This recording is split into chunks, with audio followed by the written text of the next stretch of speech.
Pai, queremos entender o seu amor infinito através da nossa mente finita, o que é impossível.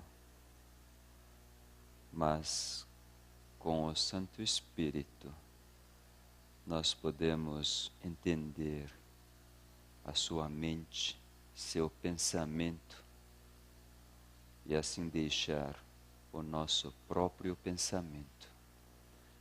Queremos entender a sua ira, seu juízo, sua justiça, porque o Espírito Santo vai nos convencer e assim não teremos nenhuma dúvida da sua palavra. E quando nós encontrarmos entre sua palavra aquilo que é estranho para nós, então que nós possamos ver que nós estamos no dualismo. E mais uma vez, a sua palavra então nos conduza para o seu pensamento. Sempre queremos estar com a sua palavra em nós. Em nome de Jesus. Amém. Romanos capítulo 12, nós já vimos como é a ira de Deus, né? Vamos rever Romanos capítulo 12, verso 17 em diante.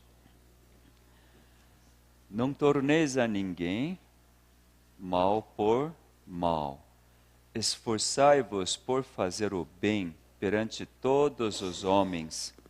Se possível, quanto depender de vós, tende paz com todos os homens. Não vos vingueis a vós mesmos, amados, mas dai lugar à ira, porque está escrito: a mim me pertence a vingança, eu é que retribuirei, diz o Senhor. Pelo contrário, se o teu inimigo tiver fome, dá-lhe de comer. Se tiver sede, dá-lhe de beber, porque fazendo isto, amontoarás brasas vivas sobre a sua cabeça. Não te deixes vencer do mal, mas vence o mal com o bem. Aqui nós vemos que a ira de Deus é para vingar. Vingar o quê? O que fez totalmente errado para nós. Então, para poder vingar, Deus fica totalmente irado. E nós vemos como que Deus vinga. Então, Ele transforma nosso pensamento para que nós façamos a vontade do Criador em relação àquele que nos ofendeu.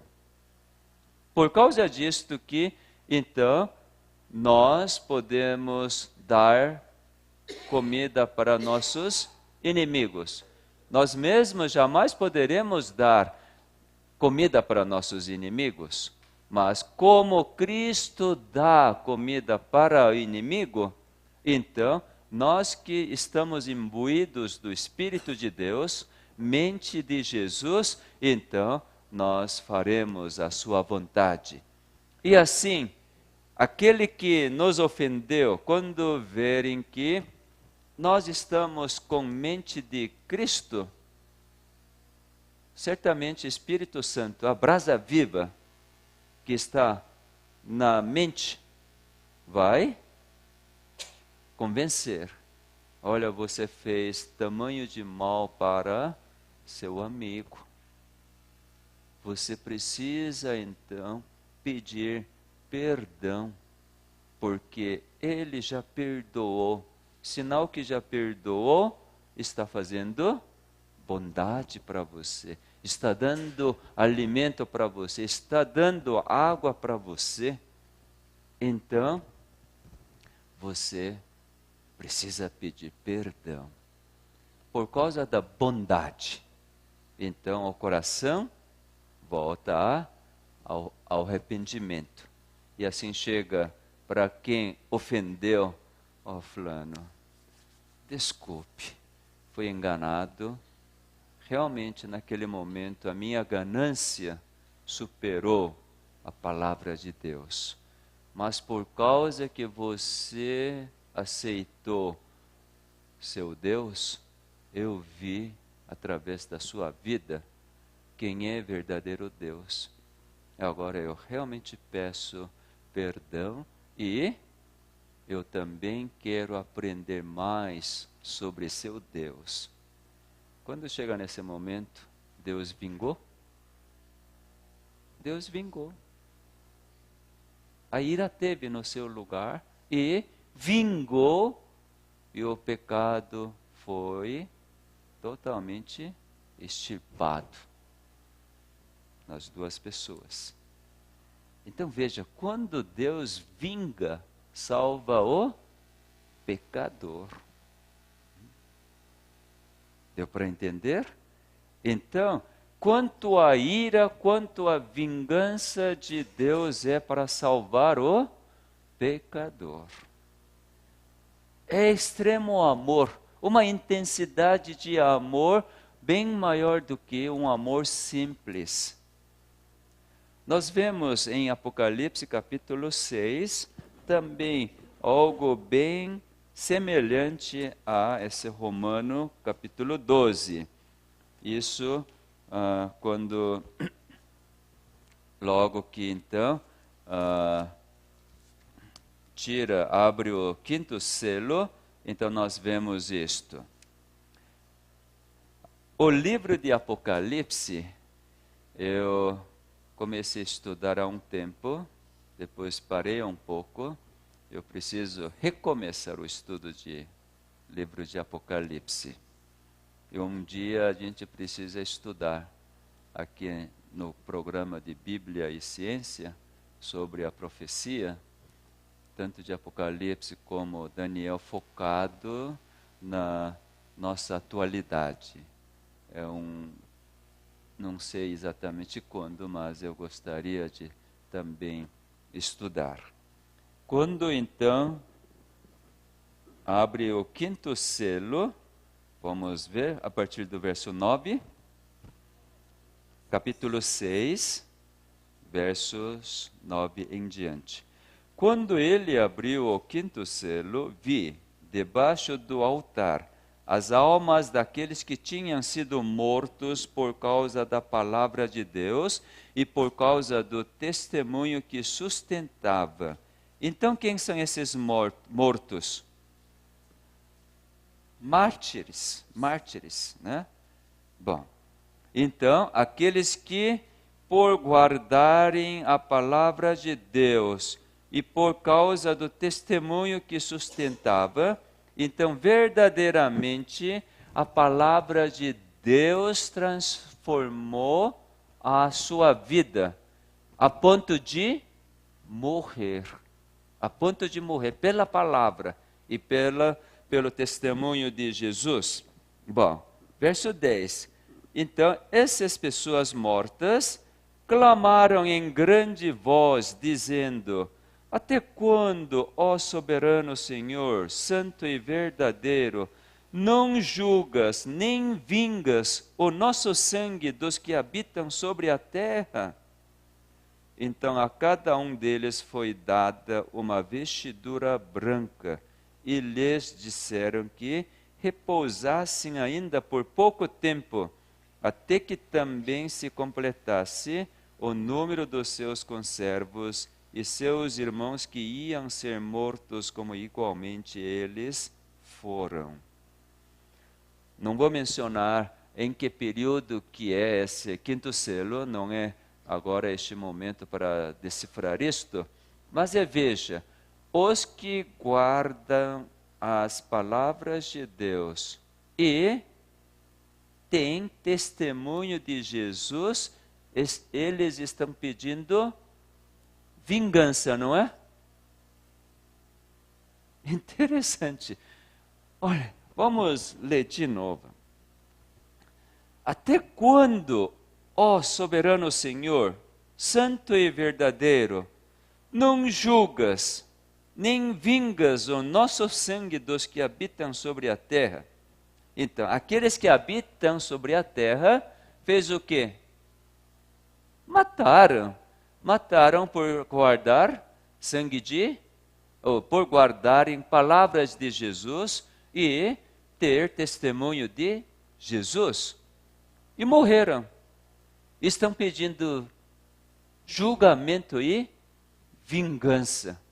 Até quando é que vai deixar o nosso sangue desta forma? Aí veio a resposta. Então, a cada um deles foi dada uma vestidura branca.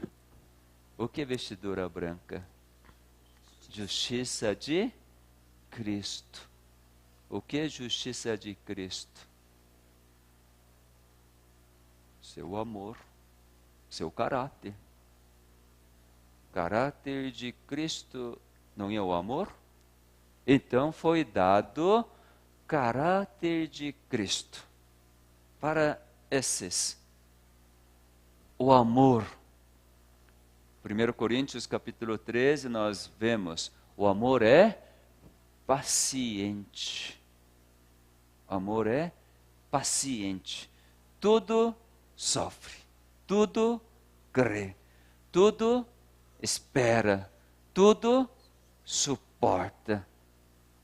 Então, logo depois fala, e eles disseram que repousassem ainda por pouco tempo, até que também se completasse o número dos que seus conservos e seus irmãos que iam ser mortos, como igualmente eles foram. Mas o que nós queremos mencionar aqui, quando estas almas mortas pediram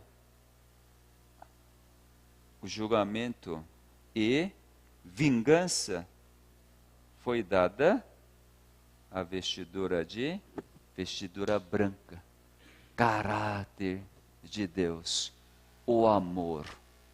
Então nós podemos ver que julgamento e vingança, que estas almas que morreram por causa das palavras e por causa de testemunhas, jamais estariam pedindo a morte daqueles que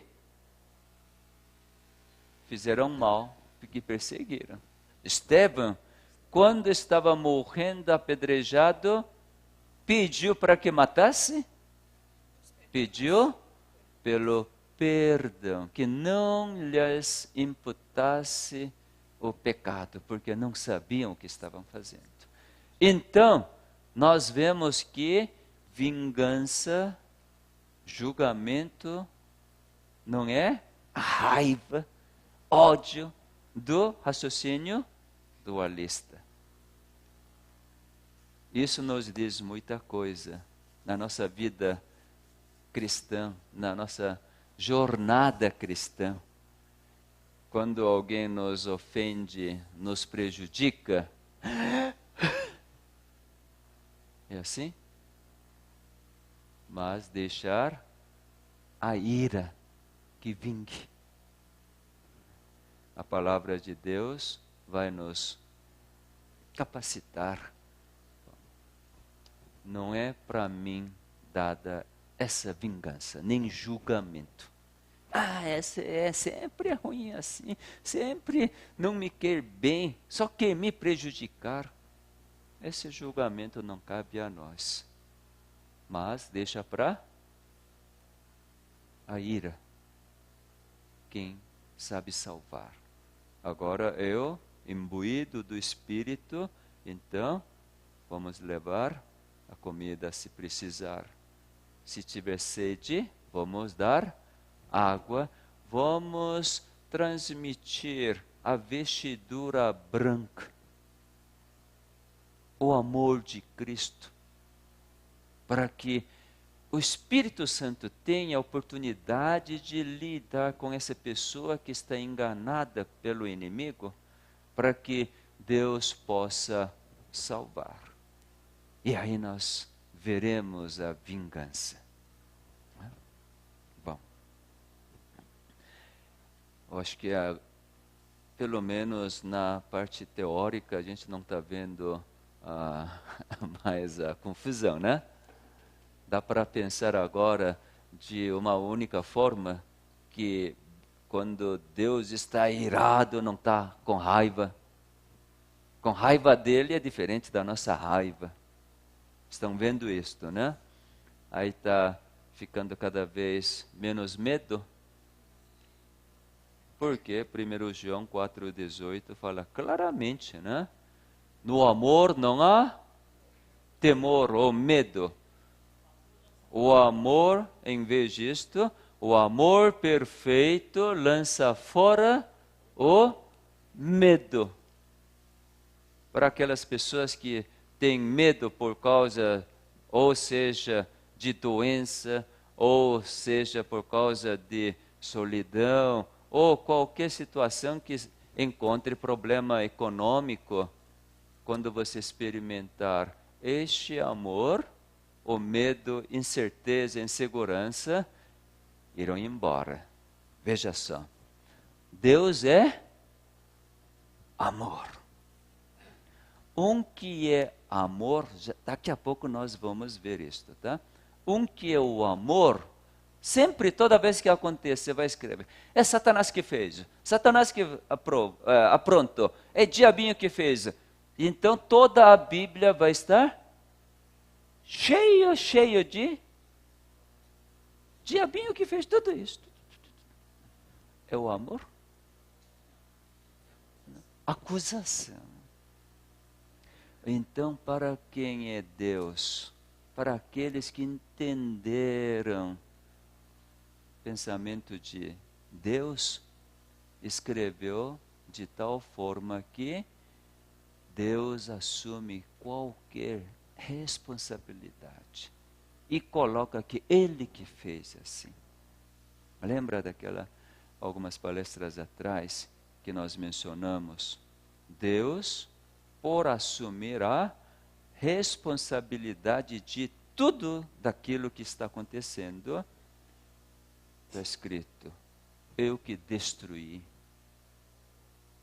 eu que acabei aquele povo maldito. Então, nós precisamos ler a Bíblia com espírito, não de forma carnal, dualismo. Por nós estarmos tão habituados com dualismo, então quando lê a Bíblia, também lê, é assim. Aí entra em confusão. Mas é como você diz, foi inspirado por Deus, e os homens escreveram segundo a inspiração. Então jamais aqui existe dualismo. Não existe. Bom, agora vamos também ver uma aplicação desse entendimento, como Oseias fez. Oseias. Então, Oseias foi inspirado por Deus para mostrar como que Deus é. Como que Deus é. Aí, então, nós vamos ter aquela ira que acende no coração de Deus, na realidade, é tremendo amor. Tremendo amor. Oseias capítulo 11, nós podemos ver isto. Nós tiramos essa frase, tema do nosso encontro: conheçamos e prossigamos em conhecer a Jeová, do Oseias capítulo 6, verso 3.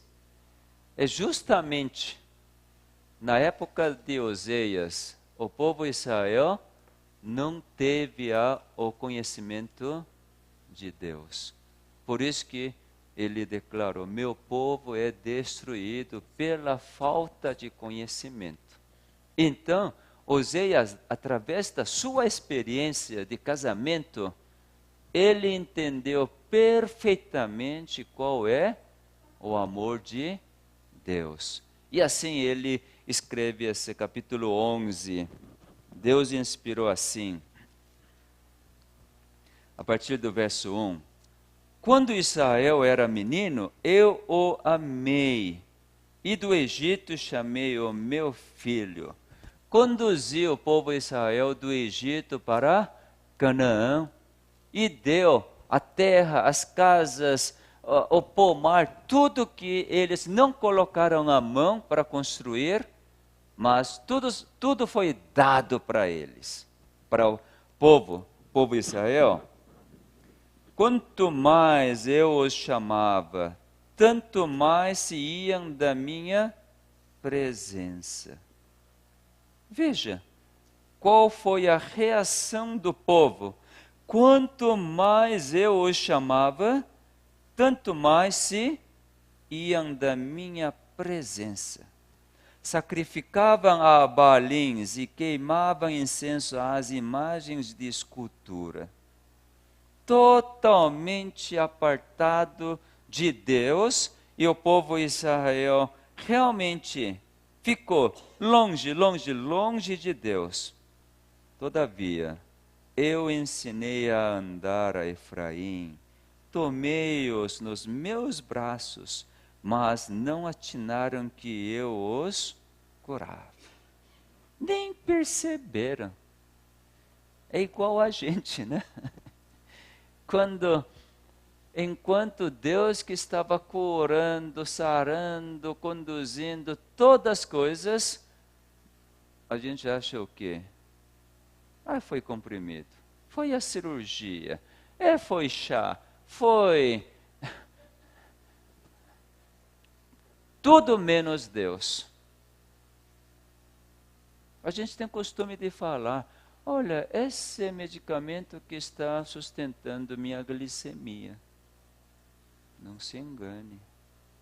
Quem está fazendo é Deus. Quem está fazendo é Deus. Não é comprimido que está baixando o colesterol, controlando a hipertensão arterial. Nada disto. É uma loucura nós dizermos isto. Mas, agora, eu tenho que dizer isto. Por quê? Deus diz assim.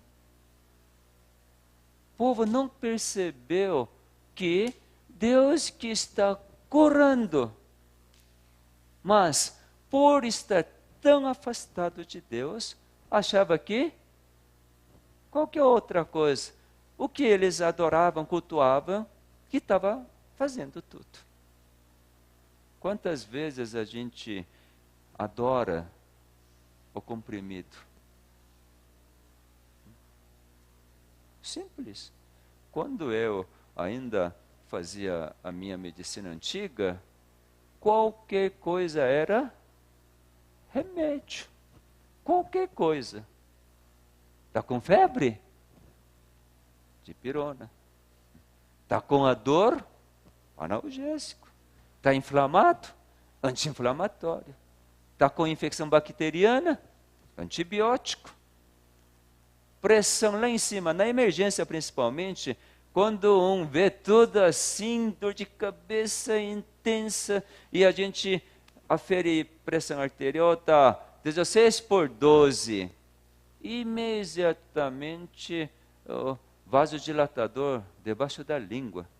Quando alguém sentia dor no peito, não pensava duas vezes, exordiu no debaixo da língua. Tudo. E a gente com capa branca, jaleco branco, achava o quê? Eu sou bom, eu sou Deus. E via todos aqueles pacientes na maca, na emergência. Pobre coitado, se não for eu, tudo vai morrer. Vai sofrer. Agora, eu que alivio todos os pesares, todas as dores. Um que chega lá com...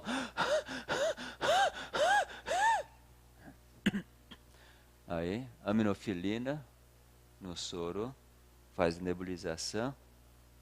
E também na veia.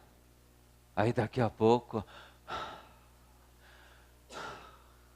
Que bom, a aminofilina resolveu.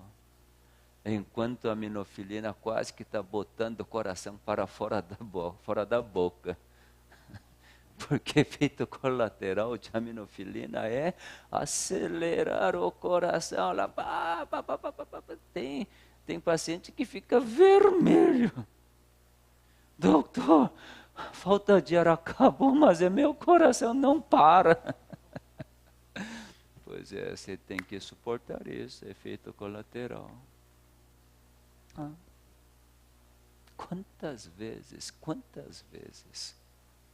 Mas quem que agiu por trás disto? Criador. Agora eu virei um pouco louco, né? Agora eu digo, não faça nada. Há pessoas que me perguntam, por ser médico. Recebi telefonema depois do almoço, lá do Paraná. O que eu devo fazer nessa situação? Foi duro para dizer, não faça nada. Cante, sorria. Uma jovem senhora com 29 anos, com nenê, febre. Não faça nada.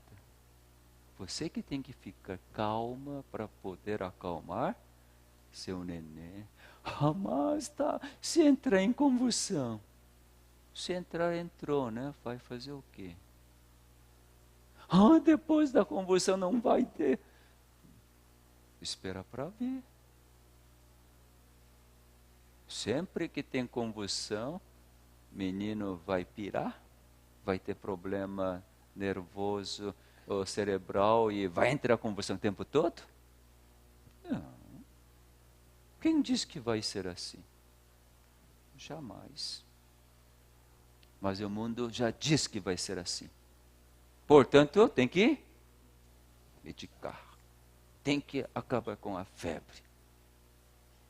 Por essa prática, tem diminuído as infecções nas crianças que fazem esse tipo de tratamento.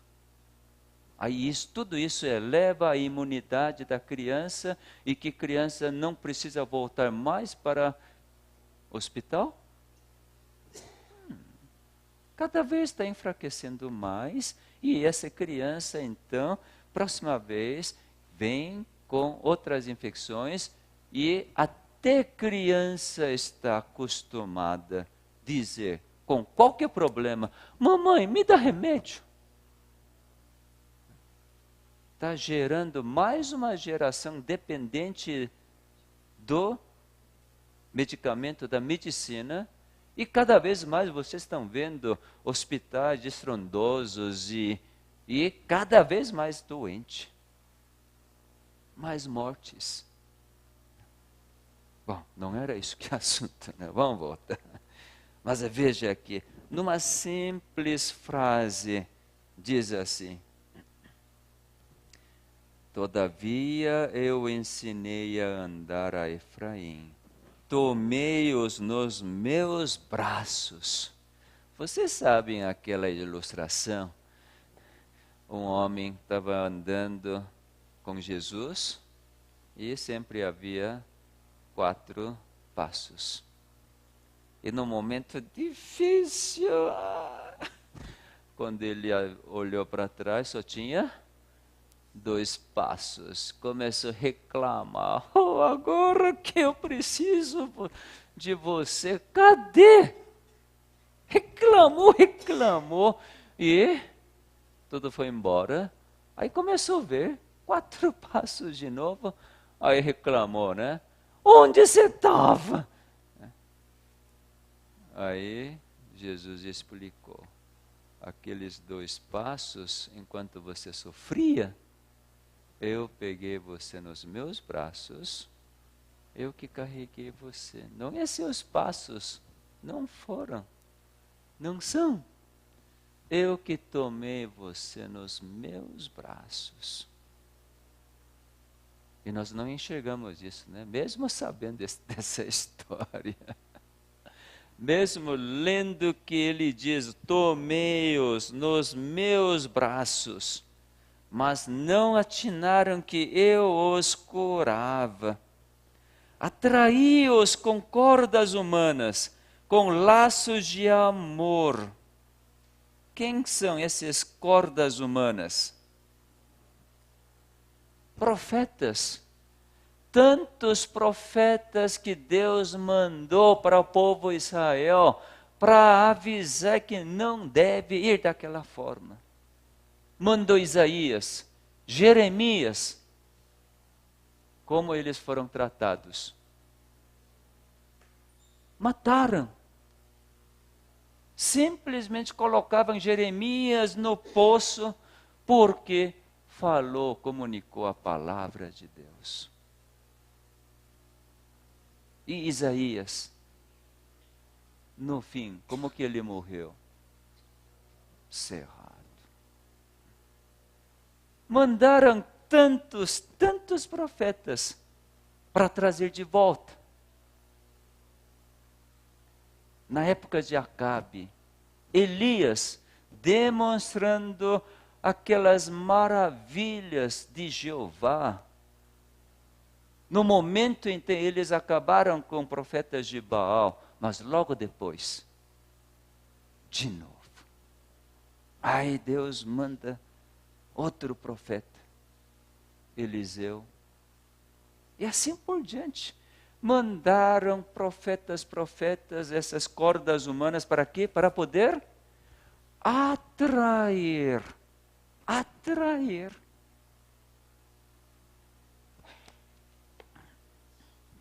E fui para eles como quem alivia o jugo de sobre as suas queixadas, e me inclinei para dar-lhes de comer. Veja essa expressão, né? Como quem alivia o jugo de sobre as suas queixadas. Que jugo é esse? Do inimigo, né? Inimigo botando pesos e cada vez vem inimigo, opressão, vem inimigos, filisteus vêm, acaba com todos, e depois midianitas vêm, faz tanta miséria, Assíria, Babilônia.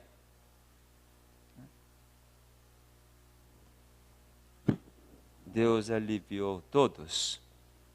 Não voltarão para a terra do Egito, mas o assírio será seu rei, porque recusam converter-se. Está amaldiçoando? Não. Está profetizando. Se continuar assim, vocês vão ser destruídos. Vão ser destruídos. A espada cairá sobre as suas cidades e consumirá os seus ferrolhos e as devorará por causa dos seus caprichos. Porque o meu povo é inclinado a desviar-se de mim.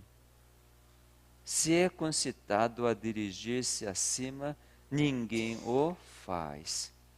Veja a expressão. O meu povo é inclinado a desviar-se de mim. Determinado. Jamais vou ficar com ele.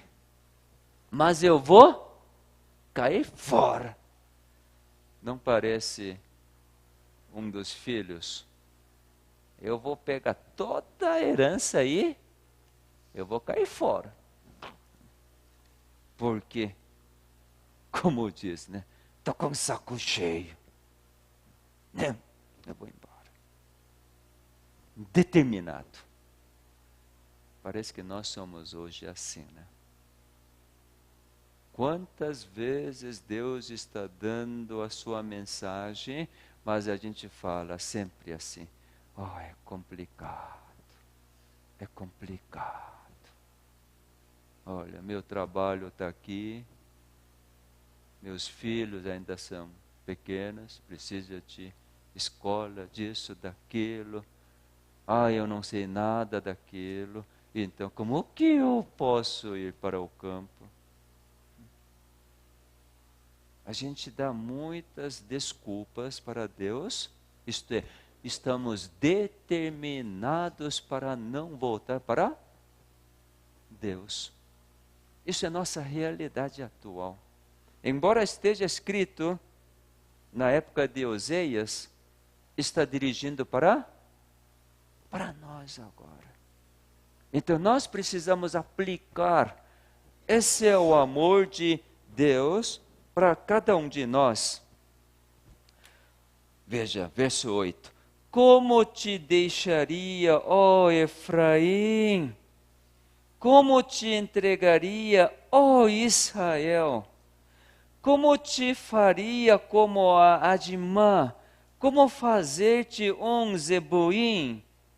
Meu coração está comovido dentro de mim, as minhas compaixões a uma se acendem. Sabe o que é Adimá e Zeboim? Duas cidades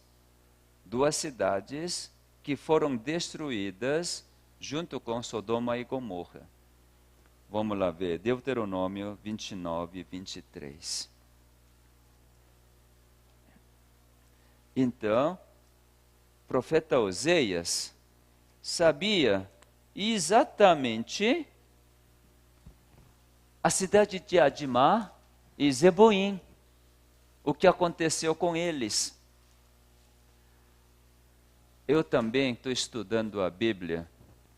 Veja, por estudar a Bíblia, e essa vez eu participar com vocês, esse primeiro programa Bíblia e Ciência, olha, Deus me constrangiu, me deu esse entendimento, falou assim, olha, o que você está falando, você não sabe nada, mas você está falando lá na frente. Estude a minha palavra. Olha que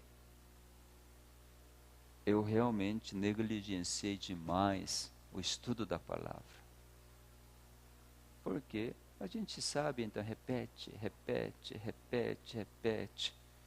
e não desenvolve. Não estuda assim sistematicamente a palavra de Deus. Lição da escola sabatina, o meu orgulho subiu de tal forma, a soberba espiritual, simplesmente não estudava a lição da escola sabatina, porque achava que os autores que explicam não é daquela forma que deveria ser. Então, simplesmente larguei. Olha, isso faz anos. Eu preciso arrepender. Vocês precisam orar por mim para que eu volte à simplicidade de estudar a palavra de Deus sistematicamente. Não é que eu estou aceitando a opinião do autor da lição da escola sabatina, mas sim, eu preciso estudar a cada dia a palavra de Deus.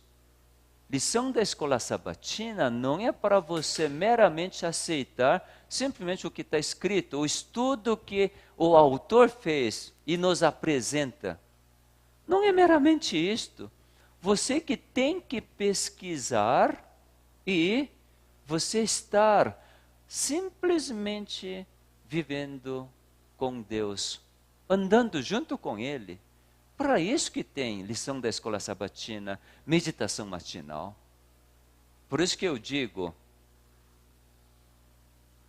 pastor está aqui, digo porque ele está na Novo Tempo.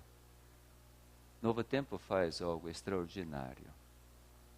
Mas para os adventistas, eu acredito o seguinte: quando apresenta a lição de escola sabatina, muita gente acompanha meramente a explicação da escola sabatina e acha que estudou. Eu tenho minhas dúvidas. A apresentação da lição da escola sabatina é excelente, mas é a opinião deles por ter estudado.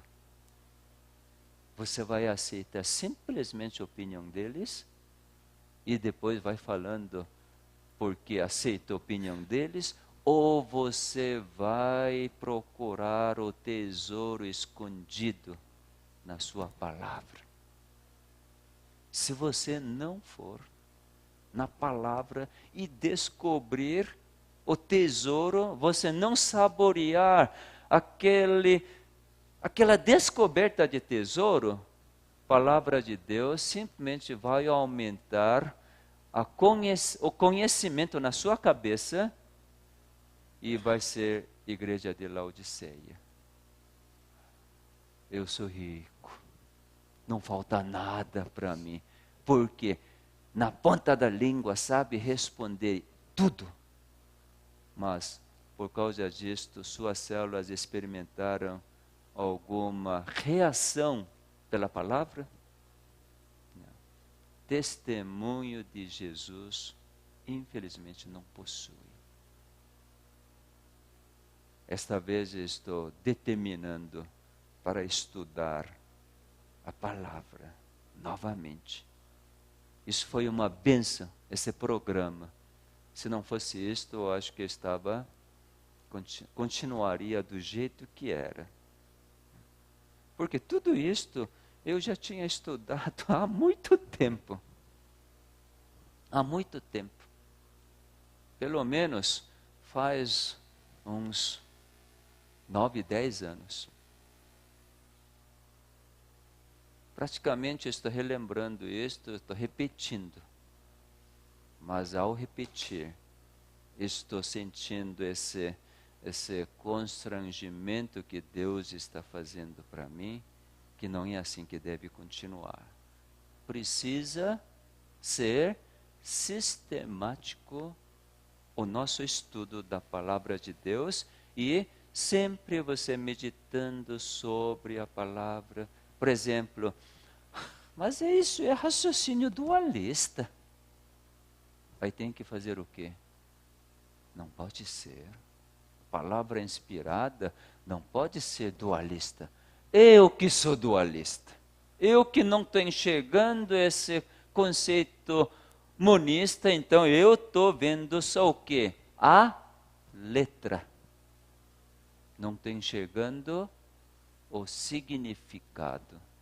Não estou enxergando o coração de Deus. Mas é simplesmente a expressão humana, a linguagem humana. Então, Deuteronômio, capítulo 29, verso 23. E toda a sua terra abrasada com enxofre e sal, de sorte que não será semeada, e nada produzirá, nem crescerá nela erva alguma.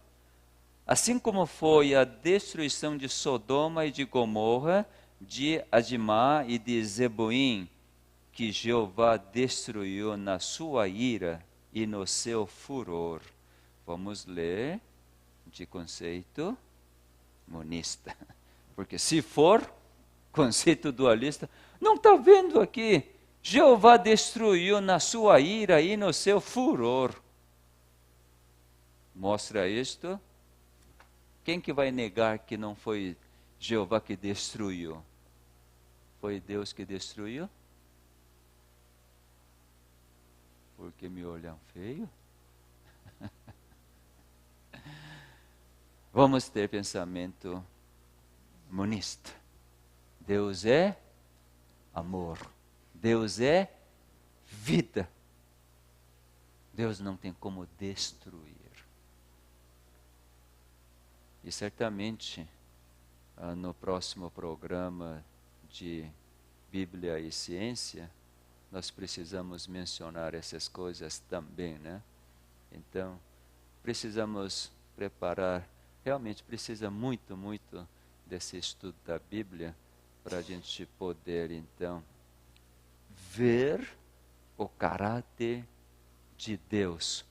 E realmente não ter dúvida nenhuma de que Deus pode ser destruidor.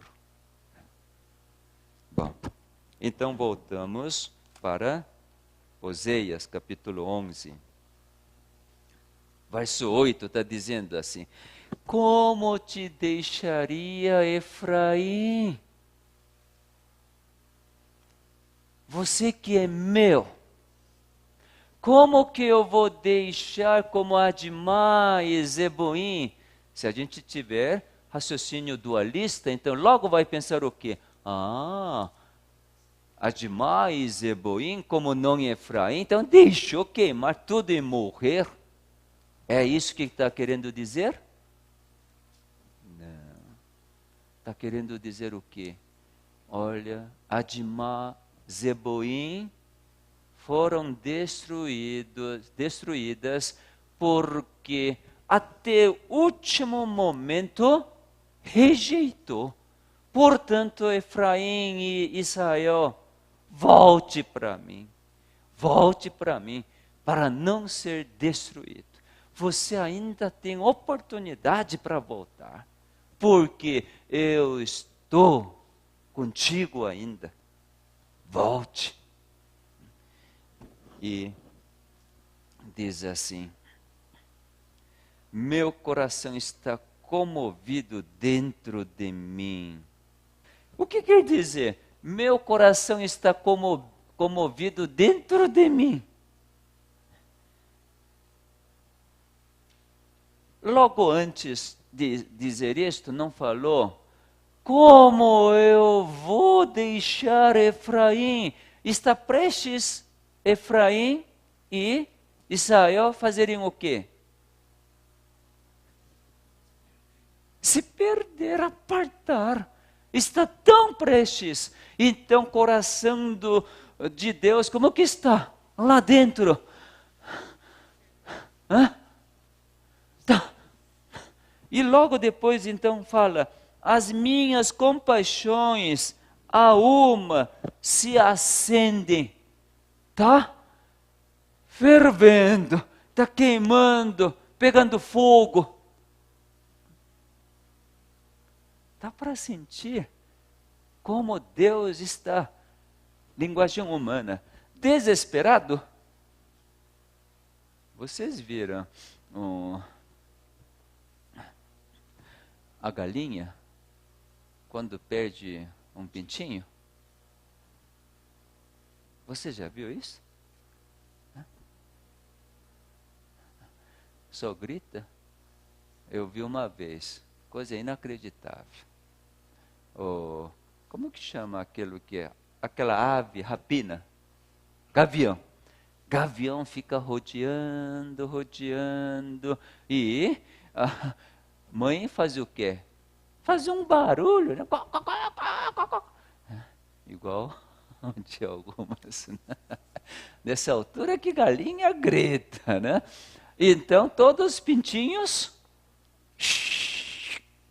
mas um que estava tão longe ou afastado e ainda está achando que essa minhoca tá gostosa aí, tem que acabar com essa minhoca, tá lá. Nesse momento o gavião pega. Sabe o que aconteceu? A mãe galinha voou atrás do gavião, pegou o gavião, coisa que nunca tinha visto. Pegou o gavião e o gavião soltou pintinho.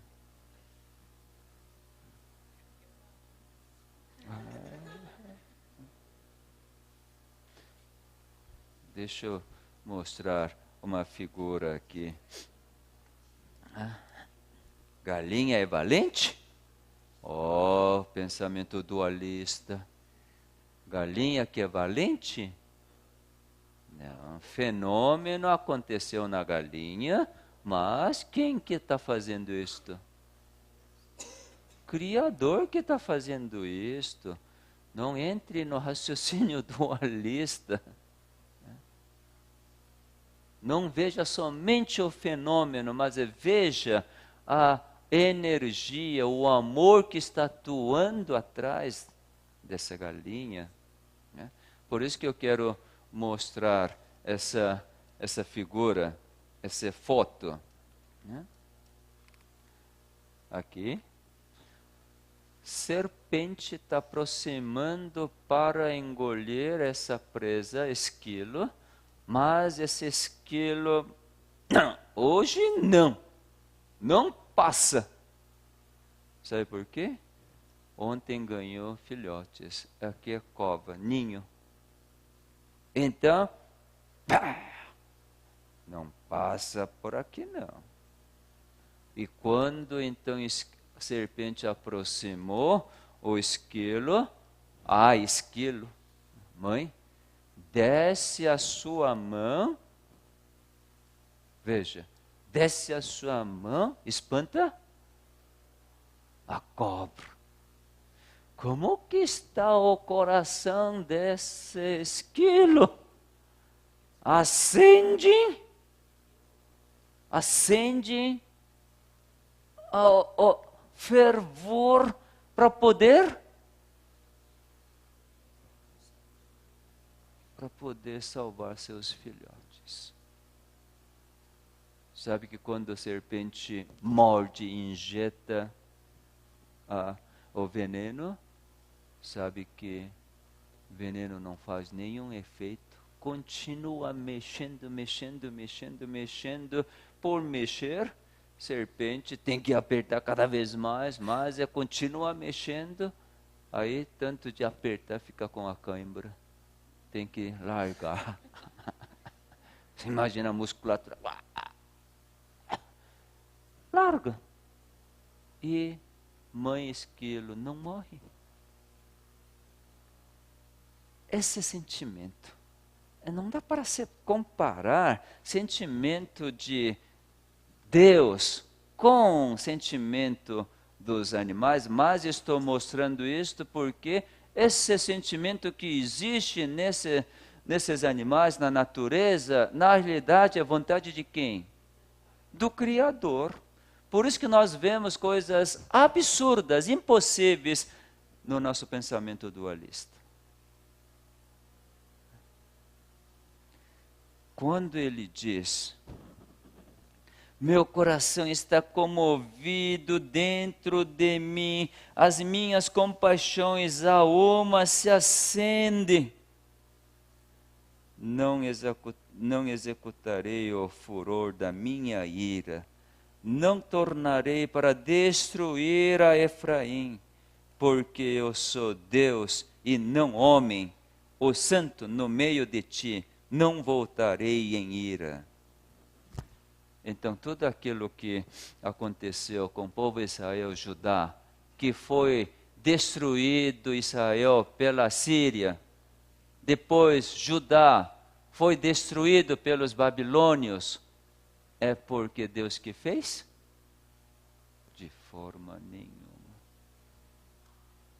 Aqui claramente diz: eu não destruirei Efraim. Estou fazendo no metade. Não tornarei para destruir a Efraim, porque eu sou Deus e não homem.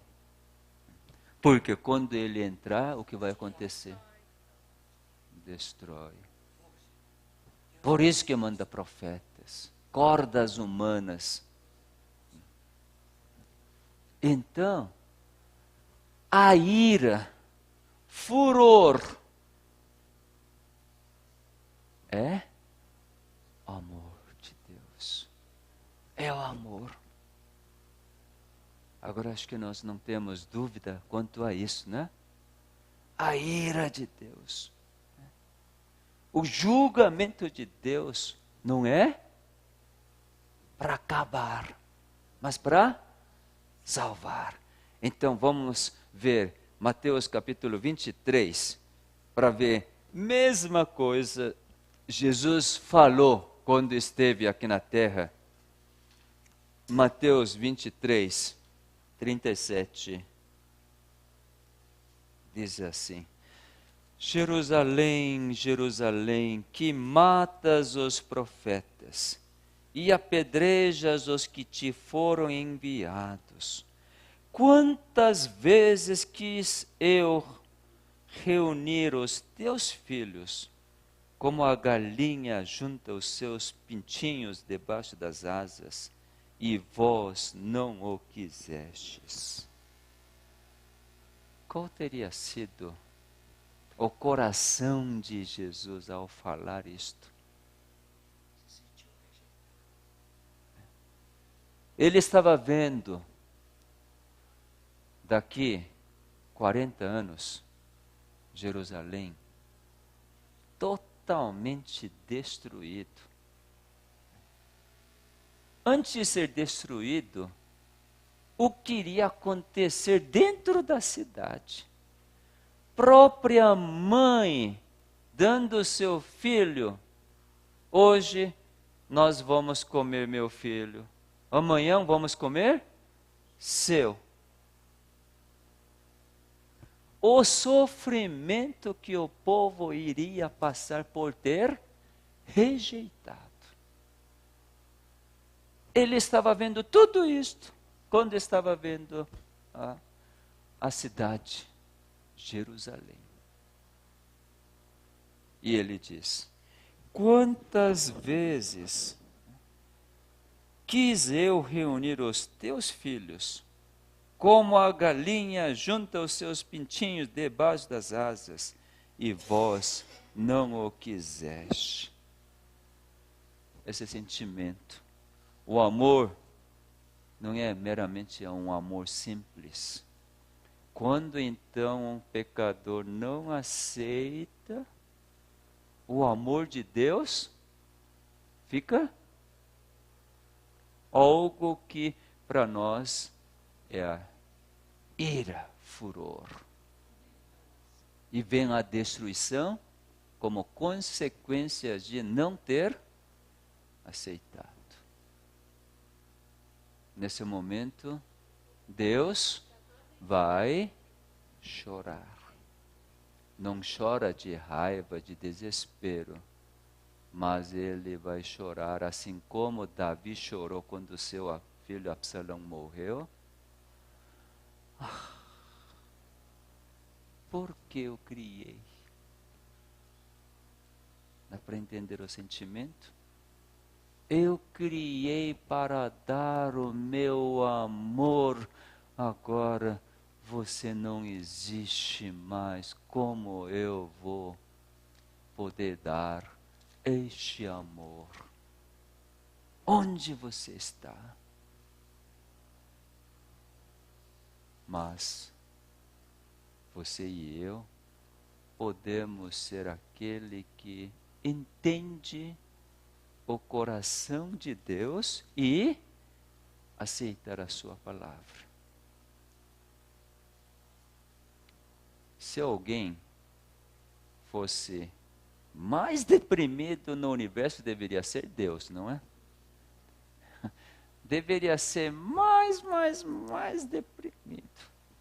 Por quê? Imagina, quantos que ele cria e que rejeita. Mas tem primícia. Tem remanescente que guardam os mandamentos de Deus e tem testemunho de Jesus. Que você e eu sejamos.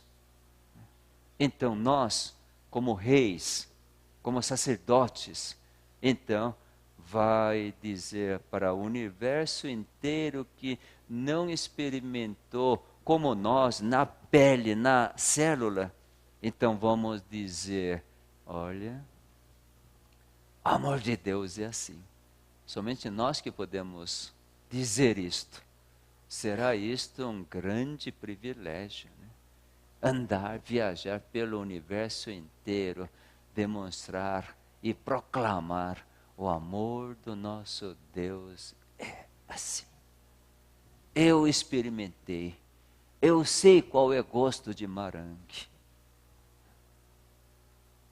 Então todo mundo vai ficar, bom demais, bom demais.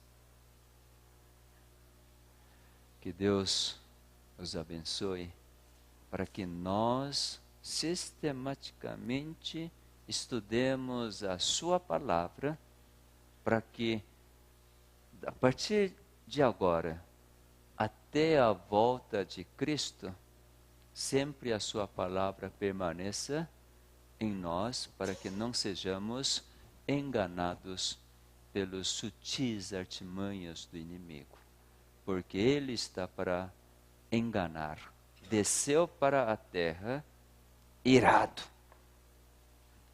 para até o escolhido fosse enganado. Se nós não falarmos, está escrito, certamente seremos enganados. O último programa New Start, então nós falamos muito. Toda vez que alguém fazia pergunta, eu dizia, está escrito assim? E quanto puder, nós então introduzimos a ideia, por estar escrito é que vamos fazer assim. Por exemplo, por que vamos comer arroz branco? Branco ou integral? Integral, que bom. Que bom que vocês não são enganados. Por que vamos comer arroz integral ou pão integral? Porque está escrito. Por que vamos deixar queijo? Porque está escrito. Nós não comemos carne de porco porque está escrito. Está escrito. Não tem como duvidar. E nós não damos tanto valor como a palavra de Deus, o espírito da profecia. E por isso que continuamos desta forma, mesmo que está escrito.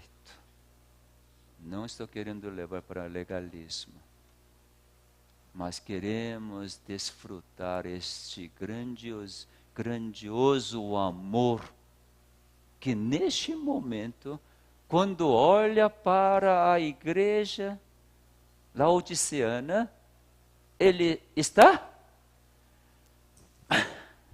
esmurrando a porta, esmurrando. Precisamos agora ouvir a sua voz e não endurecer. Que bom. Vamos orar? Obrigado, Pai, porque se acende a sua ira no seu íntimo, a sua compaixão para salvar cada um de nós. Muito obrigado por nos entender a sua vontade. Que cada um de nós, por causa do seu amor que ferve dentro do seu coração, que nós possamos olhar no seu rosto a misericórdia que dura para sempre. Que possamos desfrutar a paz que este mundo não conhece nem pode dar. Nós verdadeiramente queremos experimentar, desfrutar, testemunhar a paz que Jesus nos dá. Rogamos em nome de Jesus.